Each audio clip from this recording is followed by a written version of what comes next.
వాలంటీర్లపై బొజ్జల సుధీర్ రెడ్డి చేసిన అనుచిత వ్యాఖ్యలను తీవ్రంగా ఖండిస్తున్నామన్నారు వైసీపీ నేత కార్మూరి నాగేశ్వరరావు. వాలంటీర్లను తీవ్రవాదులతో మావోయిస్టులతో పోల్చడం సరికాదన్నారు. సుధీర్ రెడ్డి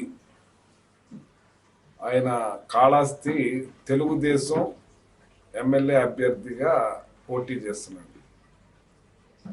అతను ప్రెస్తో మాట్లాడుతూ వాలంటీర్స్ మీద అనుచిత వాక్యాలు కాదు, చాలా భయంకరమైన వాక్యాలు చేయటం జరిగింది.